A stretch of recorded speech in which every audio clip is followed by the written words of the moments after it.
Good morning. Welcome to the Stokastic.com NFL Strategy Show, Showdown Edition. Eagles, Chargers. We got a nice little game on our hands tonight, but also a ton of question marks. Like if you're on there, oh no, this game's straightforward. No, it's not. Justin Herbert just had plate and screws inserted into his hand last Monday. Jalen Carter's out. Lane Johnson's out. Amarian Hampton is back. The Chargers can't pass block. They can't do much of anything as far as the offensive line goes. But you know what?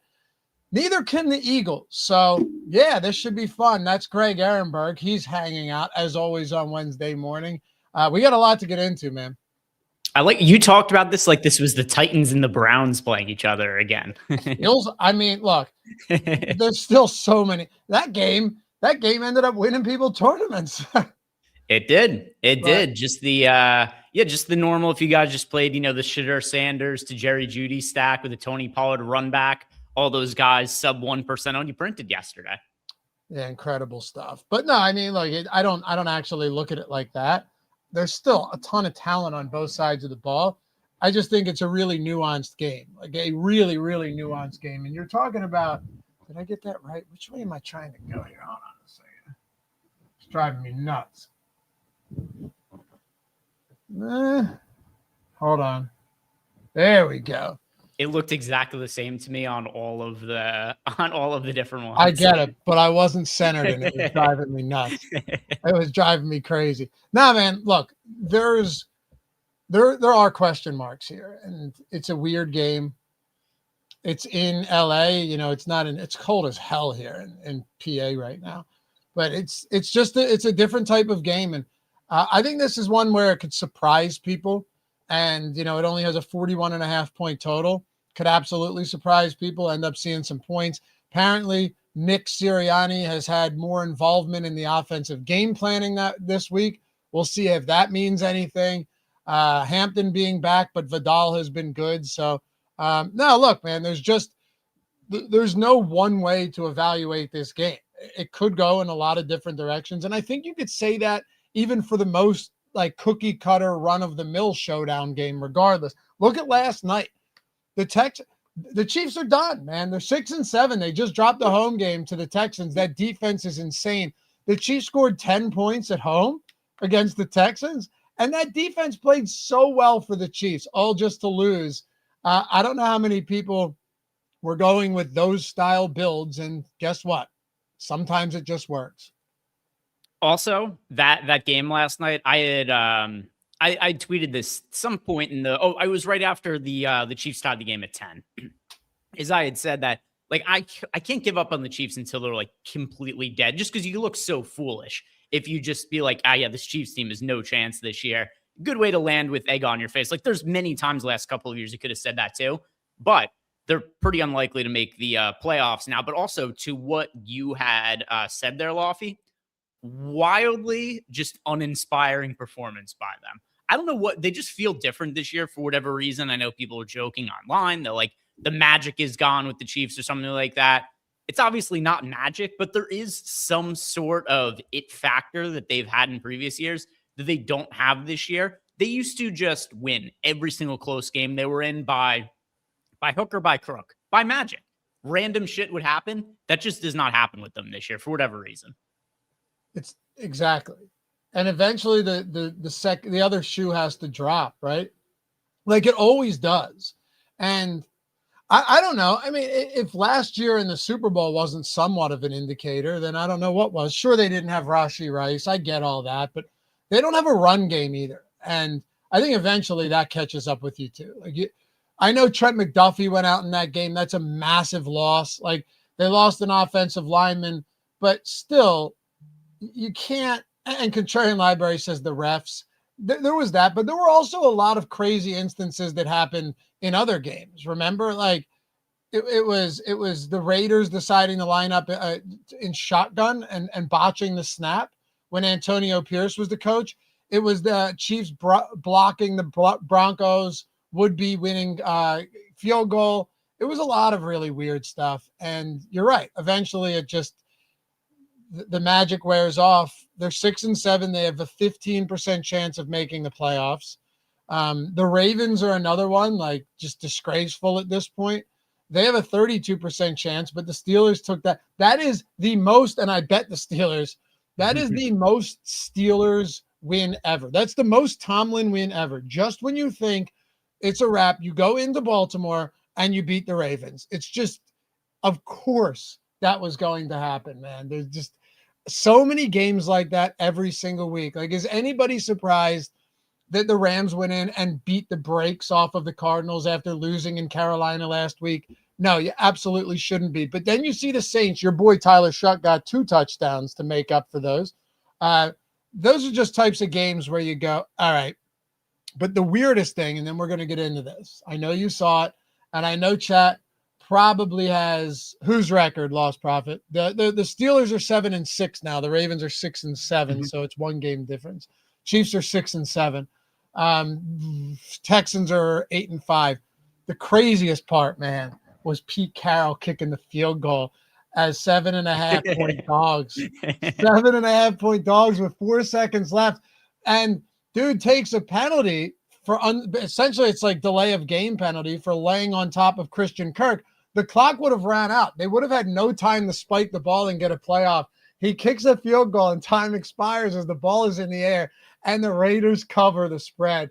I saw Portnoy up in dude, Portnoy was literally calling for the execution of Pete Carroll like publicly, which is insane. So wild day yesterday, dude.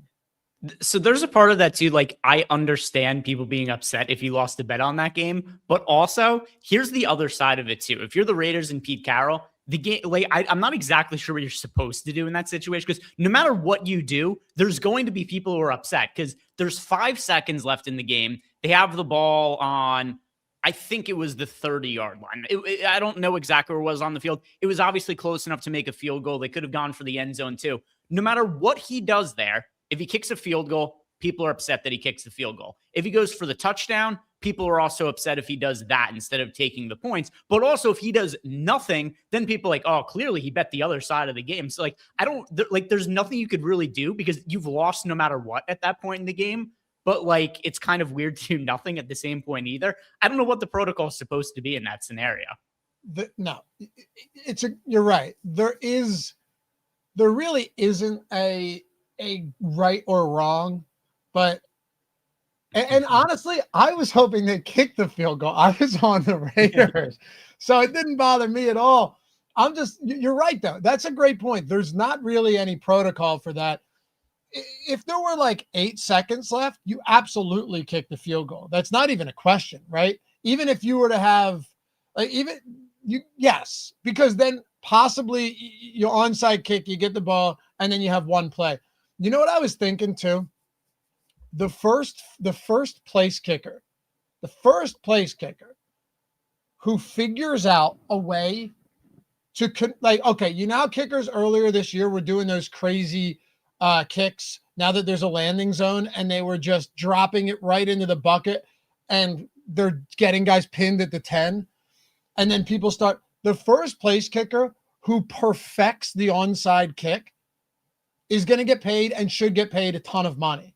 Nobody can do it, dude. What's the success? Has there been a single onside kick? You guys in chat can tell me recovered this year. So I was thinking, you know what you should do?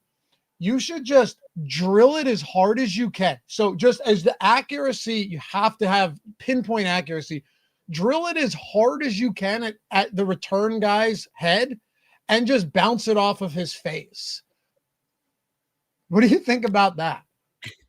I mean, that also takes a tremendous amount of accuracy. No, I'm saying you have to perfect it, right? This is not you just go out there and do it. This is you dedicate the entire offseason. You put a dummy out there and you just drill it off of his face until you've got it perfected.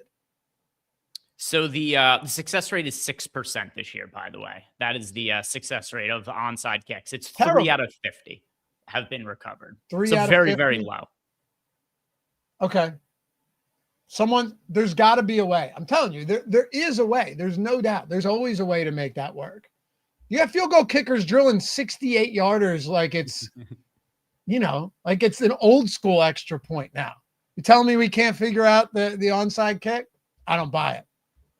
The other way, the teams have really not figured it out. Some teams are just like, I guess we'll have a wide receiver kick it. And maybe he's better at it than our kicker. Teams just try. So like, there's been a couple of instances where it's just like teams get a random bounce and then they end up recovering the football.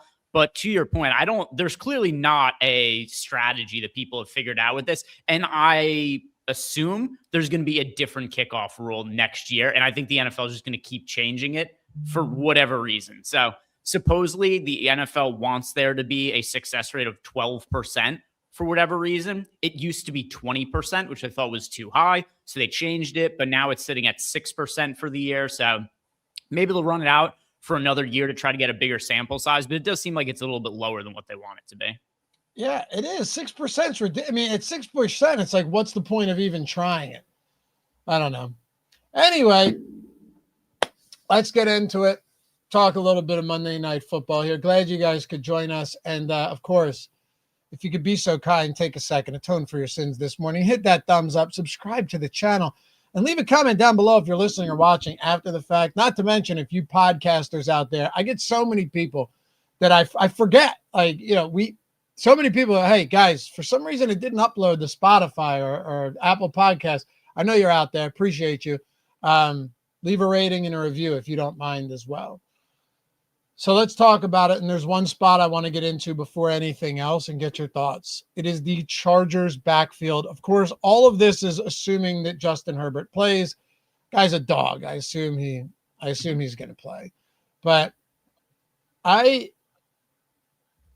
want to talk about the backfield because if you look at the props across the market, I'm not really convinced yet that Hampton is going to come in and have the bigger role than Vidal. Like I could see this flipped.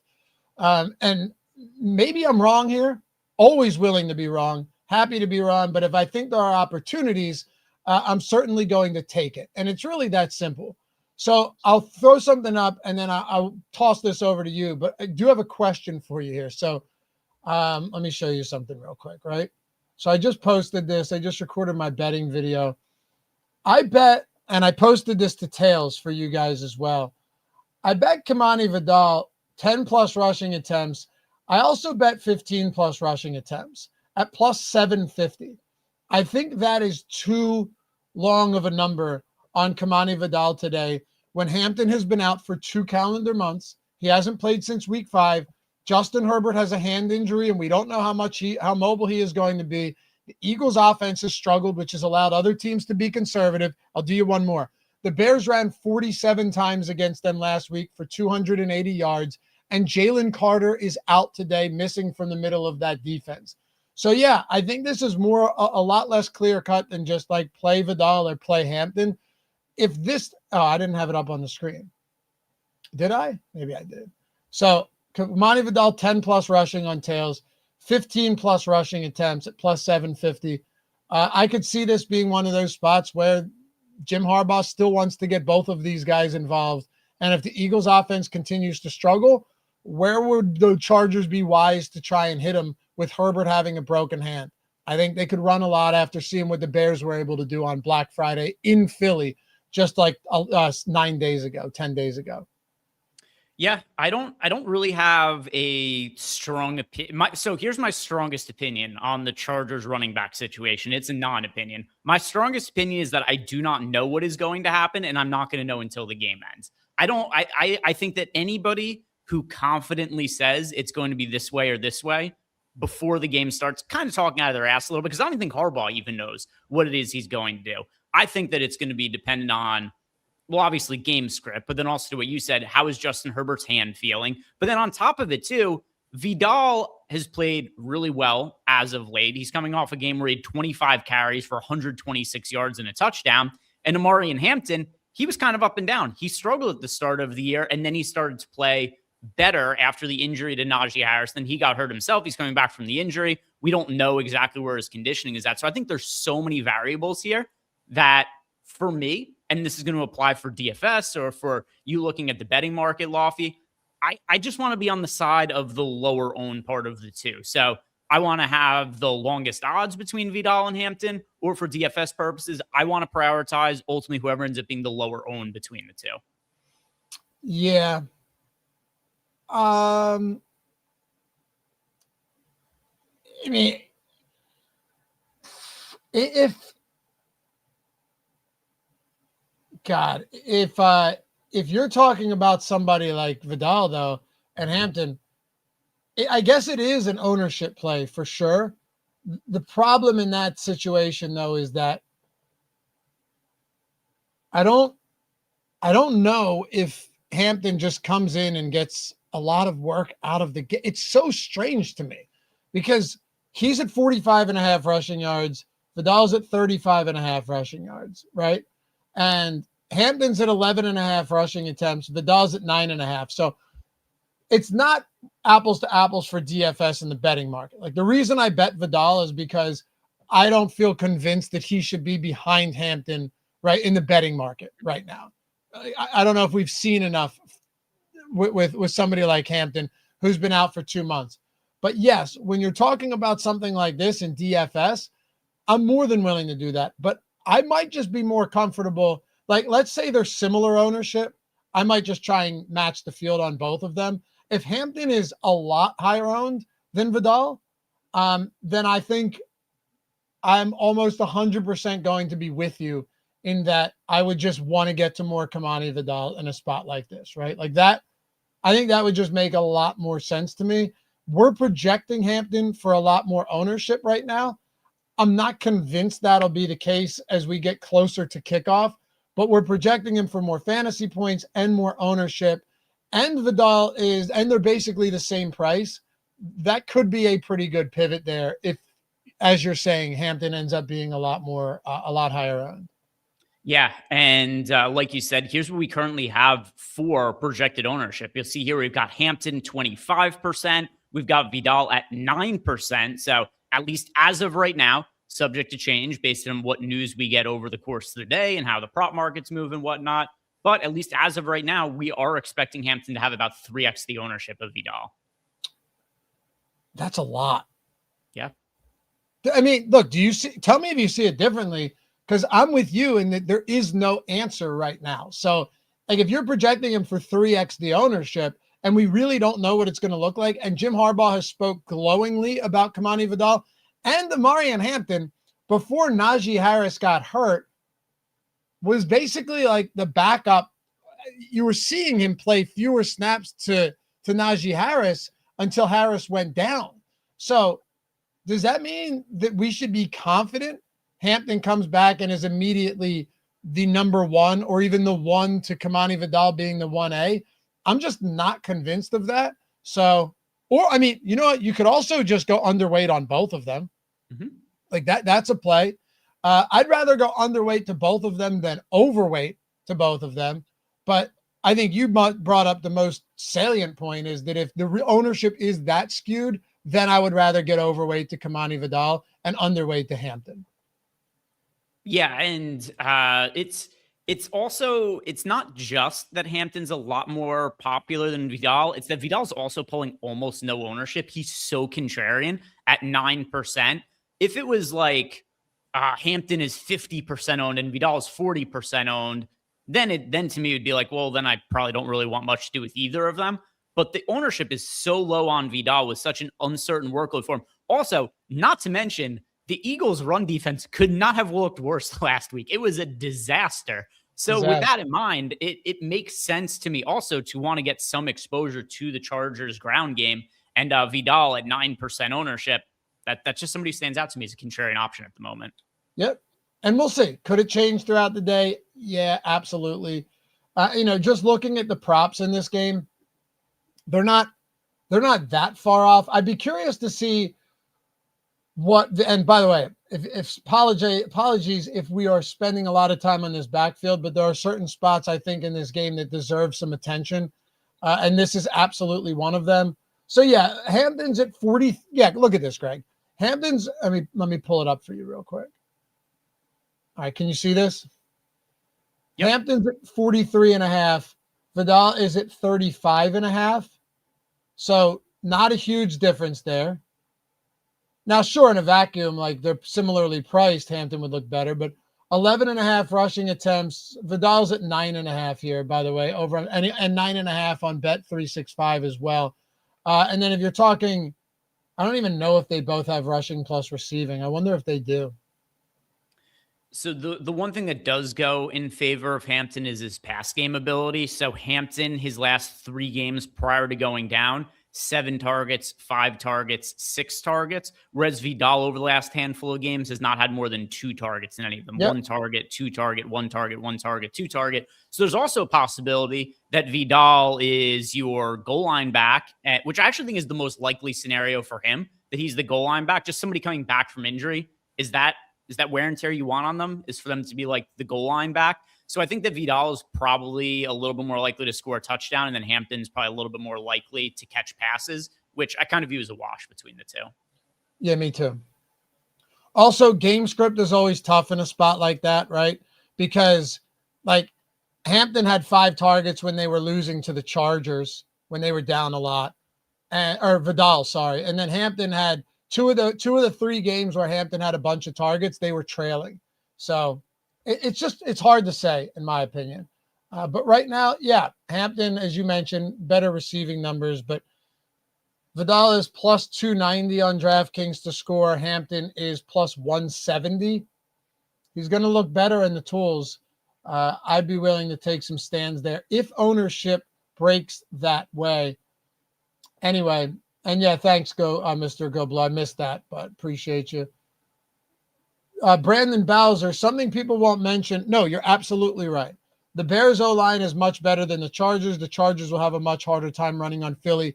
Correct, but Jalen Carter played last game, and Jalen Carter is out this game. So there's, again, more nuance than just offensive line. Yeah, Chargers are not a good run blocking or pass blocking offensive line.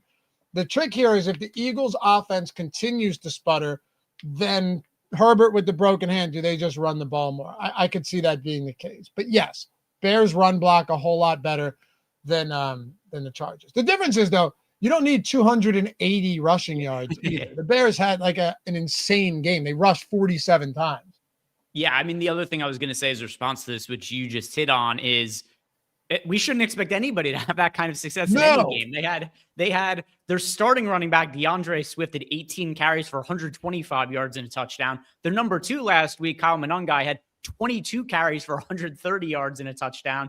So yeah, we might not see a single team in any game the entire season have success from multiple running backs in the same way as they did last week. Pretty much, man. That's how I see it too. We'll see. What do you want to do with the Chargers pass catchers, especially with all this uncertainty around? Herbert's a warrior. We know he's going to try and play. That's not lost on anybody. Although we didn't think St. Brown was going to play last week, and then there he was. So who the hell knows? But I would think he plays. He said all week he planned on playing. Harbaugh said he planned on playing. What do you make of these pass catchers today? So as long as he plays, and if somebody has a reason to feel differently than me on this, certainly let me know. But as long as he plays, it's his non-throwing hand. I can't imagine it's going to affect his passability itself all that much. Maybe it makes them, just want to run the football a little bit more than normal, just so you reduce the potential of him getting hit and getting banged up on that hand anymore. But when he drops back to pass, I can't think it's going to impact him with it being his non-throwing end that much. The bigger problem I have with the Chargers pass catchers is the same problem I've had with the Chargers pass catchers the entire year, which is they have so much talent that it's always hard to know exactly who's going to be the guy. The one thing that is kind of interesting about this team, though, is that over the course of the season, it looks like it's starting to skew a little bit more towards what we thought it was going to be coming into the year, meaning that Ladd McConkey has re-solidified himself as the number 1 guy. And the other thing that's happened that's kind of odd is that we've seen Keenan Allen be less involved than he was earlier in the season. We're coming into the year, it's like, how much does Keenan Allen have left in the tank? Now, I think we've got a pretty good idea that he does have a decent amount left in the tank, but earlier on the year, we were seeing massive targets for Keenan Allen. Here's what he had the first handful of games this season. So through the first 7 weeks, Keenan Allen did not have a single game with less than 7 targets. Since week 7, he has not had a game with more than 6 targets. So for whatever reason, Keenan Allen has been deprioritized in the offense, whereas over the last handful of weeks, we've seen Ladd McConkey a little bit more stable in terms of his production and output relative to what it was earlier on in the year. And then Quentin Johnston, he's also kind of become the guy that we thought he was going to be coming into the year, which is massively inconsistent. Sometimes he catches the big pass and has a big game. Other times he doesn't. And the targets are all over the place. Last handful of games, 5, 10, 3 targets for Quentin Johnston. He's the most boom bust wide receiver, I think, of any of the Chargers guys. And now we also have Gadsden in the mix, who has just been like solid throughout the entire season. But the way that I view this team is, while it has been hard to nail down who the guys are on a week-to-week basis, I feel the best about McConkey and Gadsden now. How crazy is it that if you were to take this game last year, Barkley would be like 12K in the flex, right? AJ Brown would be 10.5. Devontae Smith would be 10. Jalen Hurts would be 11.5. Jalen Hurts is the most expensive player in the flex on DraftKings at 10.6. Justin Herbert is 10K flat. Barkley is 9.6. Brown is 9K. McConkey's 88. Devonta Smith is 84. It's just, the Eagles on Showdown used to be a nightmare to build a lineup where it wasn't like, okay, now I have to play, like name now I have to play Grant Calcaterra everywhere, or now just all of these guys that you simply did not want to play. Now I have to play like a 2K Jahan Dotson or something like that. It's a different team now. They're a totally different team. And I actually like it more because it frees things up a little bit. I'm with you on the Chargers. I do like McConkey the most. I still think overall consistency-wise, I shouldn't even say consistent. He should be. Yeah, movie Britton Covey. Britton Covey season, that's right. I mean, that game against the Falcons was crazy with him when A.J. Brown was out. But yeah, Quentin Johnston, you're going to still have to take shots on him. You have to. You have to still take shots on Quentin Johnston because you never know if it just happens to be Quentin Johnston day, like it was literally 3 games ago when he had 10 targets. Or it could be like it was 5 games ago when he wasn't targeted a single time against Minnesota on primetime. It's just it's a roll of the dice every single time with these Chargers pass catchers. And now you have the added variable of Vidal and Hampton in the backfield and Justin Herbert's hand and an offensive line that lost Joe Alt a few weeks ago and can't pass block. Like, could there be a more confusing team to figure out right now offensively? And if the answer is yes, it's probably the Eagles. It's so tough. Very well could be. The one thing that I will say I feel good about with the famous last words, the one thing I feel good about with the Eagles right now is A.J. Brown's workload. The last 3 weeks now, 11, 10, and 12 targets. It looks like that they've now found ways to consistently get him involved. I think a lot of that has to do with Sirianni taking on a bigger role in the offense. There seems to be a correlation there between A.J. Brown's workload and Sirianni becoming more involved. Those 3 consecutive games with A.J. Brown seeing the double-digit targets. So if you look at A.J. Brown at, $9K, then you got Saquon Barkley at $9,600, Devonta Smith at $8,400. All 3 of them are clearly very talented and great DFS assets who could have big games at any point in time. But I do feel the best about A.J. Brown relative to his current price point and then also what he's been doing lately in terms of his workload. So A.J. Brown, 34% owned. You got Saquon Barkley, 44% owned. Devonta Smith, 31% owned. If I could only roster one of those spend-up options of the Eagles skill position players there, I would side with A.J. Brown. Couldn't agree more. I mean, we say that now, and Devonta Smith will just have, a couple monster plays because he's entirely capable of doing that. Devonta Smith is the type of guy that will bury you when you go underweight on him. because for as small as they don't call him the Slim Reaper for nothing. As small as he is, that guy is super capable of coming down with contested balls in the end zone, getting loose downfield. So I still like him a lot. But yeah, A.J. Brown's target share recently has been excellent. Double-digit targets in 3 straight, back-to-back 100-yard games, 3 touchdowns over his last 2. You're starting to see that type of A.J. Brown season that we were hoping for. And I prefer him at basically the same price as Devonta Smith. But that isn't to say, and I know you're not saying this, that isn't to say that Devonta Smith couldn't just have the blow-up game today. Oh, yeah, for sure. I mean, same with Saquon Barkley. I know it's been a down year for him, but if Barkley rushed for 100 yards, it's not like we can look back and be like, oh my God, this is the most insane thing ever. 100 yards for Saquon Barkley, the guy had over 2,000 yards last year. Right. Like it should never be a shock if he has a big game. We just haven't really seen them this year. The Eagles have been, inconsistent and the offenses look discombobulated at times. So the reality is us trying to figure out who we are saying to play, not play. This is such a difficult slate that we're certainly setting ourselves up for failure. But that's just kind of how some of these games go. There's so many guys with a wide range of outcomes on this slate today. Probably the only player who I don't think has a wide range of outcomes is Jalen Hurts. Like, I feel really good about Jalen Hurts' upside today, but everybody else in this game, as far as high-end skill position players go, they come with question marks. If the Eagles are playing from behind, sometimes I like Jalen Hurts more, honestly. But I'm not saying they will be. It's a 1.5-point spread. Back to 2.5 now in some spots.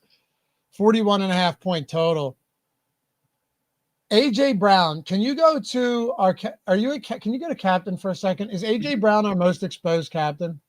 No, it's Jalen. No, it is Barkley 1, Hurts 2, Brown 3. Those are the only players that we have at least 10% exposure to. Those are also the only 3 players that the field is getting 10% exposure to in the captain spot. And then we've got Ladd McConkey just under 10% in our top 150 lineups, with him pulling 8% ownership.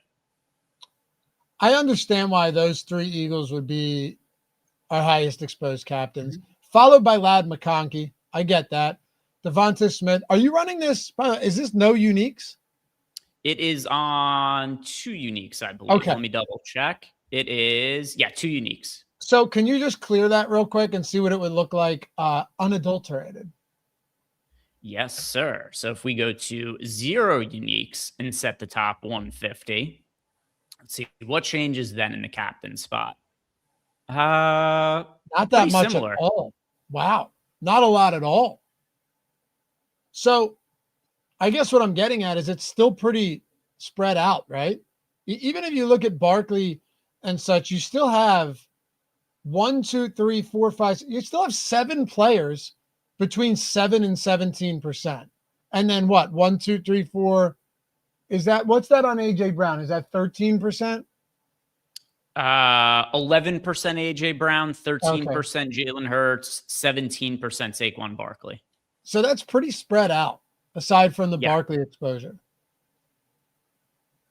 Very spread out. Very spread out. And there are some things here that, for me, I would want to change a little bit. I actually do think the Eagles defense is pretty interesting as both a captain and a somewhat contrarian flex option as well, just because of all the uncertainty with Justin Herbert. Like, what if he has issues handling snaps today? Or what if he gets hurt and he's not able to finish the game? Like, he takes a hit and they have to, Trey Lance is the backup, if I recall correctly. Like, what if Trey Lance has to come into the game? So, like, I think there's enough uncertainty with the Chargers offense that makes the Eagles defense showing up in 7% of lineups in the captain. I get that. That makes a lot of sense for me in this game. That's a good point.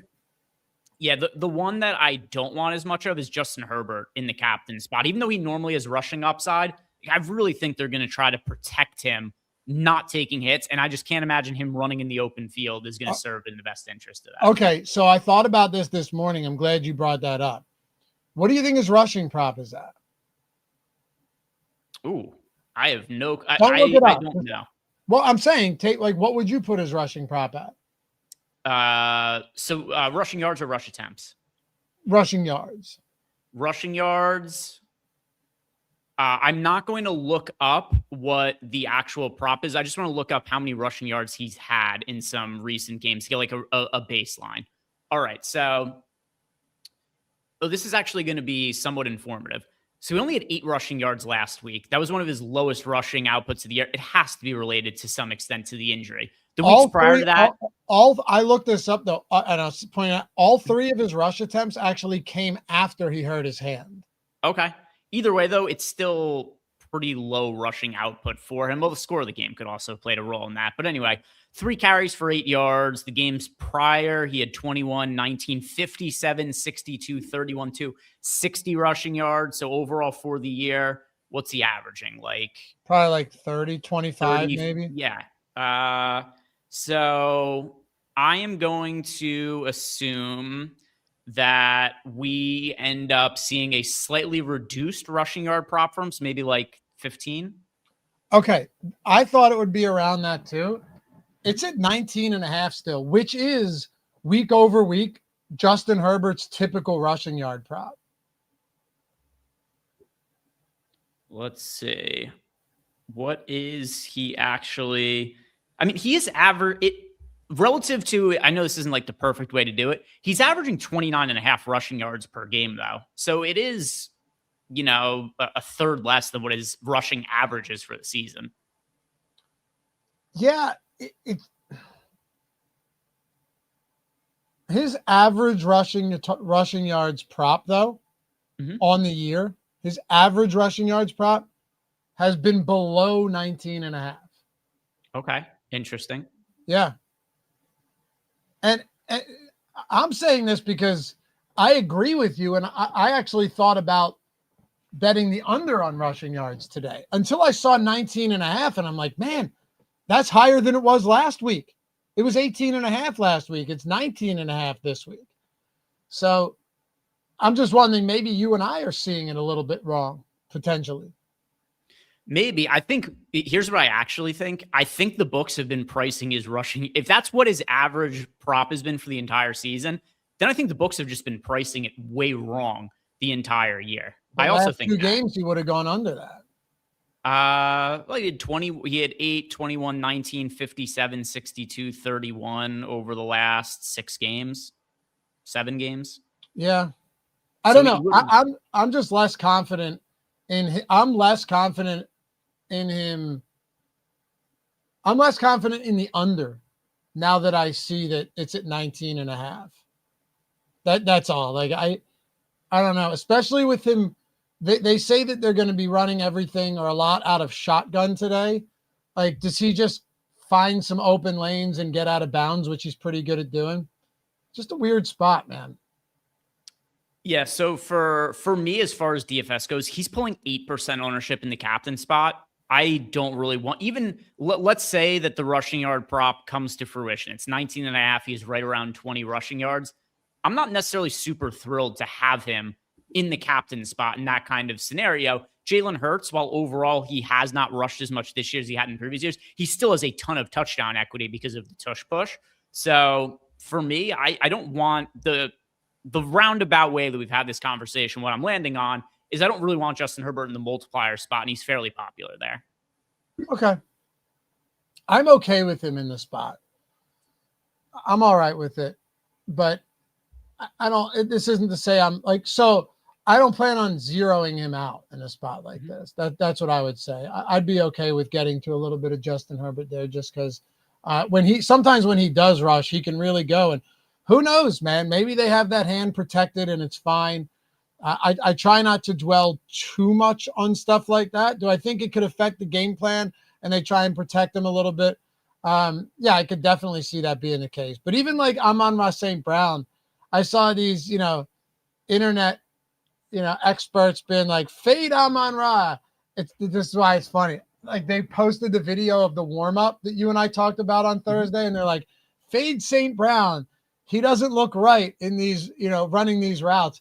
And me, I'm like, he looks fine to me, but who knows? I don't know. Like, we said that. Like, I'm watching him. It looks pretty good to me. What do I know? and he ended up being fine. So sometimes what you do is you just take a stand based on ownership and stop thinking that you're an elite level analyst. And that's what I try to do. Yeah. I think part of that too is people go into looking at those videos looking for something. And obviously they're going to the videos because they're looking for something, but I mean, they're looking for something in terms of they already have a preconceived notion of what he's going to look like warming up. And then it's such an innocuous video. It's just him running on a football field where it's like a Rorschach test. You just see whatever you want to see when you go into it. It's confirmation bias. Yeah. And then you just see the video and it's like, hey, look, he's not running it. And then you don't even know like what part of his warm. Is he trying to go game speed? Is he just warming up? You don't even have that kind of context. So, and the funniest thing about the entire thing was you got like an average game out of him. He didn't look any better, or like he just had an average game where if you played him, it was fine. If you didn't play him, it was also fine, which is probably the funniest possible outcome for Amon-Ra St. Brown last week. Yep. It's straight confirmation bias. Like people do. If you really liked the over on Herbert rushing and I like the under today and we didn't look at anything, we could both probably make a great argument for why either side of that looks good. Right. So I don't know, but I like Barkley up there now that his price is down. Of course, Hurts and AJ Brown. I honestly may like AJ Brown at captain more than anybody else. And the one guy that's not getting a ton of ownership, single digits, Devonta Smith. Mm-hmm. That's the type of guy that I will always be willing to captain because the 120-yard and a touchdown game is on the table. This game has a 41.5 point total. A game like that, like 5 for 100 and a touchdown could easily make you optimal captain. And Devonta Smith has that in the repertoire every single day. Absolutely. Yeah, he's somebody who's a viable captain in this game for sure. I mentioned the Eagles at 2%. That's somebody the Sims are giving to us who I like is contrarian. Somebody who we are not getting to at all here is Kimani Vidal. I have to look up on our ownership page what he's projected for. I imagine it's like 1% though. We have him projected for under 7 fantasy points right now. So, I mean, we're probably not even getting much at flex at all.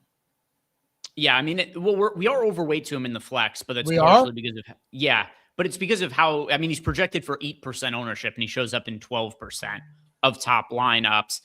Vidal, sub 1% owned in the MVP/captain spot on DraftKings and FanDuel. So DraftKings, we've got Vidal 0.9% owned in the captain spot. On FanDuel, he's 0.6% owned in the MVP spot. So if I'm trying to get really different, it's pretty easy. If you guys are playing 20 lineups and one of them has Vidal, you're 5x the field on him. So I like playing a couple of, not a ton, but just a couple of Vidal lineups just because we don't know what that running back split is going to look like. And his ownership is crazy, crazy low.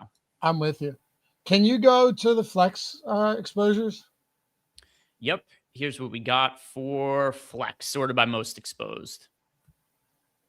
All right. So where are we at on, just again, because I missed it earlier, Hampton and Vidal, as far as our exposures go?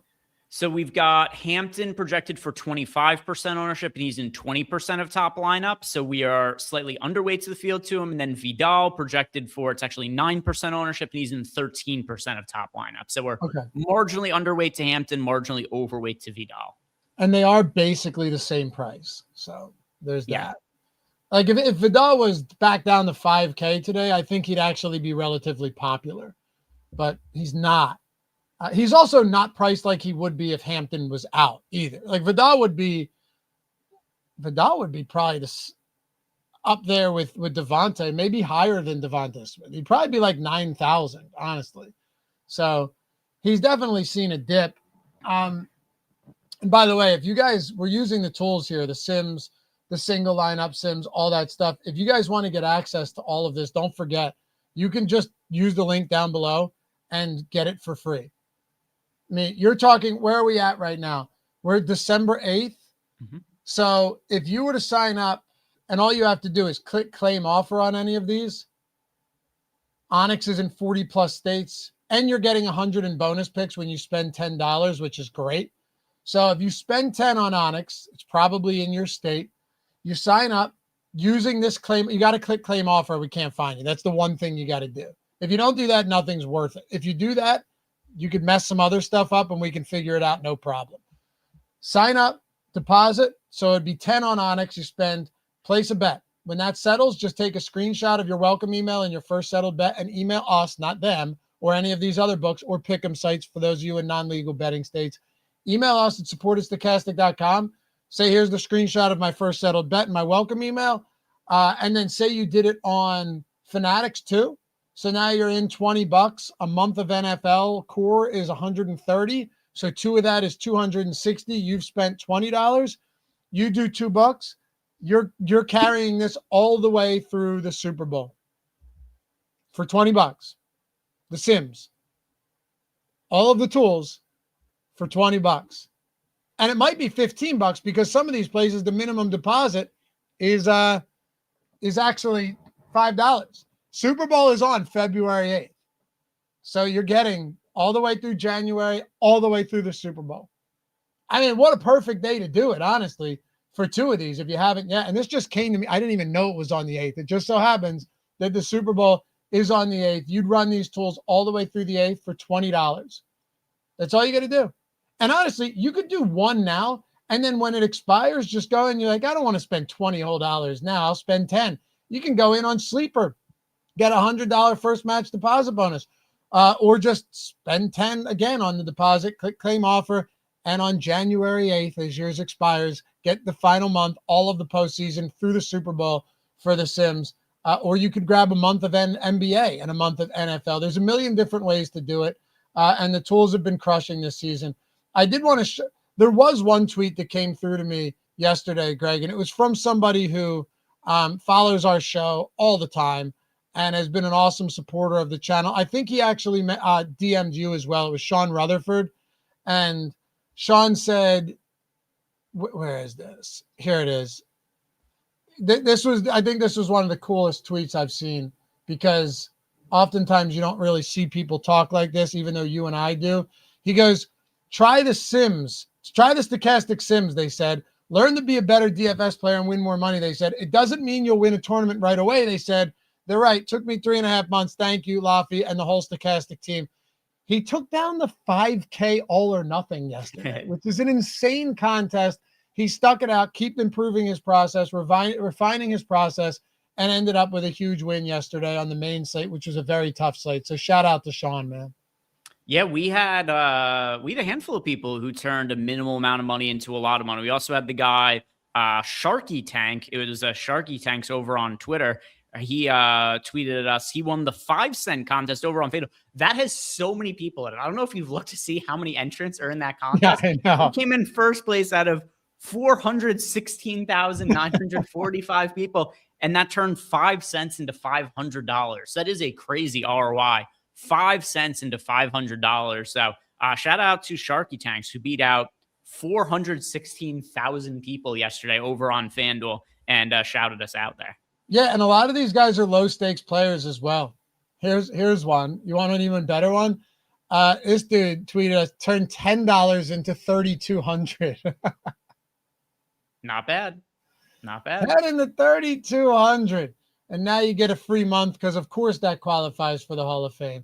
Anyway, let's get back into this. Links down below if you guys haven't tried the Sims. That's the easiest way to do it, man. Get your foot in the door and learn how to use these at virtually no cost. Throw the Sims back up on the screen. Who haven't we talked about that you want to get to? Boy, I feel like we've covered a lot of the key players. We haven't talked about the cheap options. We haven't talked about the tight ends either. The tight ends. Yeah, I did say I like Gadsden. We didn't really talk about Goddard that much, though. I always worry with the Eagles against tight ends because they have really good linebackers who are good in coverage. And Gadsden is good, but he's also just one of so many in that offense. You know what I mean? Like, they could just go elsewhere. And you have Quinyon Mitchell. You have Cooper DeJean. I wonder what the Eagles are going to do today against Keenan, against Quentin Johnston, against Ladd, and against Gadsden. Because if you look at this Eagles team, they have one real weak spot, And that is Adoree Jackson. It's not Quinyon. No one likes throwing at him. No one really loves throwing at Cooper DeJean, who's like a big-bodied slot corner, a physical slot corner. You don't love throwing at guys like Zach Bond and Nakobe Dean, whoever's in coverage. I wonder, because Andrew Makuba's out. That's a big hit. They have Sidney Brown, Chase Brown's brother, in there at safety. And Adoree Jackson. Whoever lines up alongside Adoree Jackson could really benefit from this matchup. And it's very possible that Justin Herbert starts peppering them. This might end up being a Quentin Johnston game, man. Every game could be a Quentin Johnston game. And if it is there's only Quentin Johnston games that come with touchdowns, right? If it is a big Quentin Johnston game. So when we were talking about some of those pass catchers at the top, he is the biggest boom bust option on the Chargers. It's just hard for me to get too invested in him because the floor is so low. And also a lot of his big games came earlier on the season. Like it's hard for me to know exactly where he is at, because it looked like he was potentially going to be one of the league's leading wide receivers earlier on in the season. Then he gets injured, and it just hasn't quite been the same for him since he came back. Part of that too has been the rise of the breakout of Gadsden, where coming into the season he was not massively involved in the offense, and that's picked up over the course of the season. So the guy that I'm pretty confident I feel the least amount of interest in is Keenan Allen, just because he doesn't have the ceiling of the other guys, and he doesn't have the consistency either. Coming into the year, you would have thought he was going to be, or at least after a couple of weeks, I thought he was going to end up being the safe wide receiver for the team. He's just kind of, for whatever reason, whether it's the amount of weapons, the age, he's fallen out of favor a little bit. But overall, for me, relative to price ownership, if I'm ranking my level of interest in the Chargers pass catchers, it's McConkey 1, Gadsden 2, and then it's going to be Quentin Johnston 3, Keenan Allen 4. Okay. Also, it's tough in a game like this because they move these guys around so much. Like Quentin Johnston's the only one that runs mostly everything outside, whereas they move, like Keenan Allen moves around a lot. Lab McConkey moves around a lot, right? Like Gadsden's lined up almost 50% in the slot this year as well. It's just super weird how they use these guys. So, yeah, I don't know. We'll see. Quentin Johnston's interesting, though, for that one reason. He's just – and anyone who gets lined up against Adoree Jackson, who's been a little bit better lately, has a shot to really smash in a game like this. And I think it's possible he sees a decent amount of him today. Probably some Quinyon Mitchell as well. And, yes, I got a lot of tweets yesterday reminding me to bet the Scott Matlock anytime touchdown. You guys are the best. I appreciate you. We will absolutely do that today. Plus $3,300 on FanDuel. Greg, I assume there's some type of boost there. If we could take him, I bet there is. I bet there's a boost over there. There's got to be. If so, we'll do it. So thank you guys in advance. We'll bet old Scotty Matlock if possible here. 25% SGP boost. Is that it? No way. That sucks. All right, whatever. But we'll do it. I'll find the best place to do it. I did highlight him here because we do have 1.3% of top 2 out of 150 with Scott Matlock here. So Matlock showing up at least a little bit in the Sims. But actually, what to me is most noticeable about the punt options, if you look below the Chargers defense, which is $3,600, we don't have more than 10% exposure to any single player. Now you might be wondering, like, all right, well, who are we punting with to pay up for any studs in the game? Here's the reality. The fantasy production has been so down and inconsistent for the Eagles and Chargers offensive players. Jalen Hurts is the only guy priced over 10K in the entire game. As a result, it's not that necessary to punt. Right? I mean, Lad McConkey's $8,800, AJ Brown $9K, Saquon Barkley $9,600, Devonta Smith $8,400. You don't need to go all that cheap to be able to fit these guys into your lineup. So the one who shows up the most in the Sims is Grant Calcaterra at $1,200 as an 8% of lineups. But for the most part, punt plays just don't show up. No, because look how inexpensive most of the top skill players are. I mentioned it earlier. If this were last season or even earlier this year, you'd have all of these Eagles guys at 10,000 or higher. Seriously, like Brown, Barkley, and Hurts, 2 of them would be in the 11K plus range, high 11K range possibly. Brown would be mid 10K. Smith would be high 9K, maybe low 10K. You're getting none of that at all. So, Vidal would be 9K if it wasn't for Marion Hampton coming back. How much is Trey Harris? He is also very cheap. Trey Harris is $3,200, showing up in 6% of lineup. So he is priced just underneath the defenses, the Chargers and the Eagles, and just doesn't shows up a little bit, but we've got him projected for 3 fantasy points. Yeah, I wouldn't project him for much, but he does run a decent amount of routes. He is playing 50% of snaps each week. You can't write him off entirely. So, there's that. Not to say that that's, all that great. But the other thing, too, Tucker Fisk, who was playing a lot of, not a lot, but 33 to 40% of snaps each week, he's out of this game. So now Ty Conklin is going to be in there. Probably doesn't get much work, but do we get any Ty Conklin in this game? Let's see. Was Conklin showing up? 1 out of 150 lineups, 0.7%, Tyler Conklin. Okay, just trying to give you guys players who will potentially be on the field. Certainly not a ringing endorsement for any of these guys, but, they do exist. Will Dissly will probably be active here. He's not the worst pass catcher. I don't even know if we have him in the projections, but my guess is with Tucker Fisk out, it'll be Gadsden, Conklin, and Dissly active in this game. Darius Davis probably won't even play despite being active. So, yeah, that's pretty much it for the Chargers side. On the Eagles side, to kind of put a bow on all of this, you mentioned Grant Calcaterra. Does Will Dissly get a little bit of work? Possibly. But you know what's weird? Last game against the Bears, Barkley played 93% of snaps, and you had not been seeing him get that high.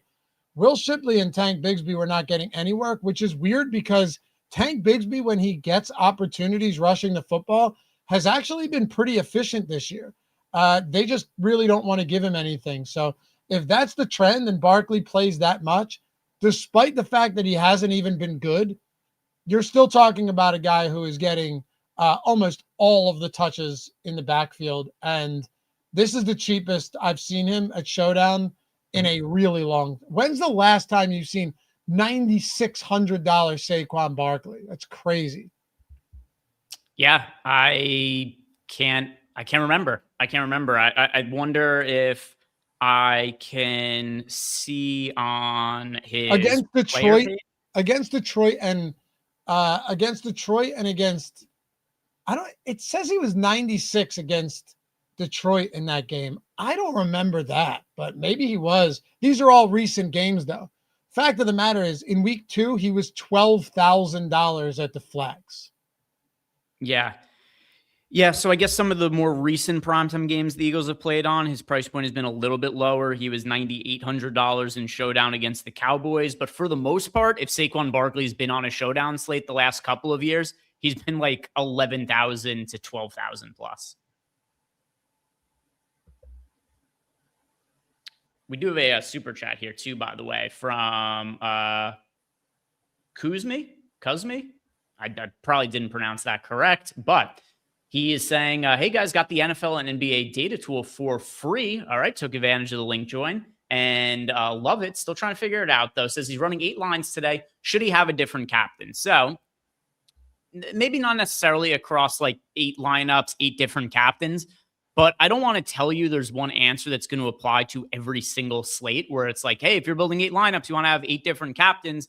There are definitely going to be a lot of slates where that could apply. But for today, just thinking aloud, if I was building out 8 different lineups, I'd probably have a couple of them with Jalen Hurts, maybe a couple with Saquon Barkley, then like one AJ Brown, one Devonta Smith, and then maybe one like Ladd McConkey or something like that. It's like, it would definitely be somewhat diversified, but I don't know that every single one. Actually, I'm pretty certain I would not have every single lineup with a different captain, but also every slate is going to be a little bit different. Yeah. First Kings, only 2 picks for the Eagles will be defense and Saquon. All right. Well, that's a stand worth taking if that's how you feel about it, for sure. I'm a little bit less confident in that, but I wanted to go back quickly before we go to the one thing you mentioned, that we're not getting a lot of these cheap guys today. So I think it would make sense that we actually look at the lineups we have, since we're not getting a lot of cheap options. I want to see where we are filling that out. I assume some will be defenses, some will be kickers. Zoom in a little bit too, and rightfully so. It probably should be, but yeah, let's see what some of these lineups look like. Yeah, so we have got here. Do you want to hold on real quick? Do you want to do it in the lineups tab so we can see if it's like a 5-1 or a 3-3 or something? What type of build it is? Sure, we can do that. So we've got here a Chargers 2. So all right, so Eagles 4. One thing that does stand out here is the majority of the top lineups are Eagles 4-2 stacks. We've got the top 2 Samurai lineups are Eagles 4-2, and then we've got these 2 lineups, they're Eagles 4-2. So at least of our top 10 or so lineups, they skew a little bit more towards Eagles 4-2 over any other build. And the number 1 lineup overall by Sim ROI that we have here, it's Hurts in the multiplier spot with Brown, Latu, Hampton is in this one, Quentin Johnston, and then Saquon Barkley. That is our number 1 Sim ROI lineup. Okay. Do you like it? I mean, I don't love Hampton for today relative to his ownership. I mentioned I prefer Vidal. So potentially if I was to go to, say, Vidal in the lineup to maybe upgrade one of the other players to something else, then I'd be interested to see how that looks on paper. It's already got $500 in salary left on the table. We've got Vidal's, $400 less than Hampton, and also just a fraction of the ownership. So that's one thing that I would change about that lineup to like it a little bit more for myself personally. I like a lot of these builds though, just looking through them, because a lot of them only have 1 punt and not really any punt. Like this one with the 301.5, it's like the 6th or 7th down. It's a Saquon Barkley captain. It's a 4-2 Eagles. It's Barkley, Goddard, Elliott, Hurts, Gadsden, and Quentin Johnston. That's a sick lineup. Some of these builds are not crazy at all, and they're not showing any dupes. So then what's the most duped lineup that we have today? All right, let's see. The most duped lineup. And by the way, I just want to, Greg, real quick. Not too many crazy dupes.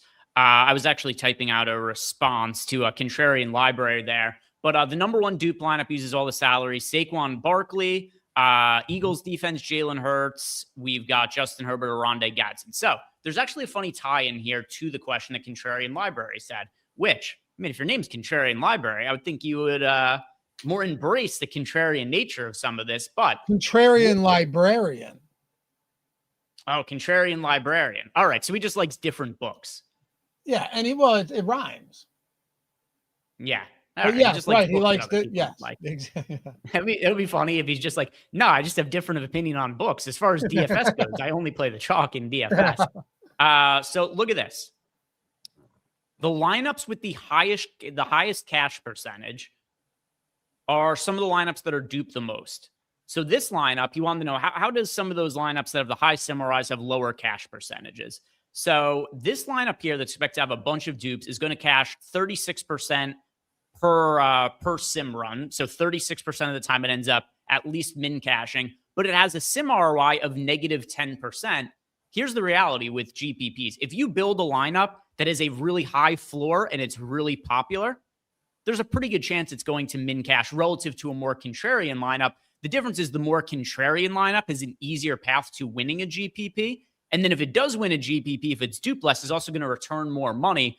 So the reason the ROI takes into account all different kinds of caches, like top 10s, winning a GPP, min caches, and a lot of times lineups that are built to min cash aren't all that great for GPPs. Like for instance, if you just played a bunch of lineups that project really highly in GPPs for a main slate, but they don't correlate at all, it's just like a cash game lineup, you're going to give yourself a better chance to min cash, but the odds of it coming at the top of a GPP are very, very unlikely. So if you're playing tournaments, the goal is not to min cash. The goal is to win, to be as profitable as possible over time. Exactly. And that's the purpose of the Sims as well, to tell you what, was winning more often than other lineups. And that's really what it is. So anyway, appreciate you guys hanging out. I think we broke down as much as we possibly could. We even went a little bit over the hour for you guys. Hopefully this was helpful. If not, or if it was, and you're looking for more, as we get probably pretty important injury reports and maybe some news throughout the day, whether it's the Chargers backfield, Justin Herbert, whatever it may be, we got Live Before Lock tonight, 7:15 Eastern time, taking you all the way up to kickoff. You got NBA coming up tonight as well. Josh already did the strategy show, to make sure to check that out. On top of it, follow Greg and myself on Twitter and at Tails. I'm going to be posting, I think, a decent amount for this game. I'm going to hit that Bet365 50% super boost. Josh will have a perfect lineup, a bonus perfect lineup, I think, over on Tails today. Greg's constantly posting his bets, almost 2xing that starting $100 bankroll for the challenge. Today could be the day, man. Yeah, so a couple of things to let you guys know about. So I did have a goal of last week to have my bankroll to be 2x by the end of the week. I came very, very close. I finished Saturday at $199 and then basically broke even on Sunday to be at $198. So just barely missed out on what my goal was for the week. And here's the punishment. Until I hit $200, which could be in the middle of tonight's NBA slate, or maybe it'll end up being tomorrow. It's very small. There's only 3 NBA games today, so maybe it won't come until tomorrow. But until I end up hitting that, it is 50% off for OddsShop Portfolio View with the promo code 200. So take advantage of this now, because I might end up hitting the $200 benchmark in the middle of today's slate, and then the promo code will end. So use this promo code. Link is down below in the YouTube description box. Just click on that link, enter the promo code 200 to get yourself 50% off. And also, we've had a handful of really good customer wins as of late. So you guys will see some of them on screen here. NBA season in full force. I've been posting some of my results as well. I've had a really good betting season with NBA. So definitely go check out the OddsShopper Portfolio V Tools and sign up with that code for 50% off, because for all we know, this could be the final day that it's going to be available. It might just be a one and done, depending on what ends up happening with the bankroll and the success of the bets for today. Yeah, and also the first week is already free, right? Correct. And you also already get, no matter what, your first 7 days are free. And then the way this works is you get 7 days free, and then your first payment after that is still 50% off. But if you guys, even if you took advantage of the 50% off, if you didn't like the tools after 7 days, you could still cancel. And even though you enter the promo code, you'd never pay anything. There it is. And that's all we got. That link is in the description too. Click that. It'll take you right there, whether you're on your phone, whatever it may be. You got it. We got you covered. All right. We'll see you guys back here tonight, live before lock. Have a great. One more thing. Oh, I got to tell people about the phone numbers in case they have a gambling problem. Yes, of course. Yeah. Today's show, it is sponsored by DraftKings Pick 6. And if you guys have a gambling problem, call or text the number 1-800-GAMBLER. Help is available for problem gambling. Just call 1-888-789-7777 or visit ccpg.org. 18 plus, valid only where Pick 6 operates. See dkng.co/Pick 6 states. Void in New York and Ontario, and where prohibited. Eligibility restrictions do apply. One per new DraftKings customer. Your first $5 in Pick 6 sets. That is going to get you $50 as non-withdrawable bonus picks that expire in 14 days. Terms and conditions can be found at pick6.draftkings.com/promos. This is sponsored by DraftKings.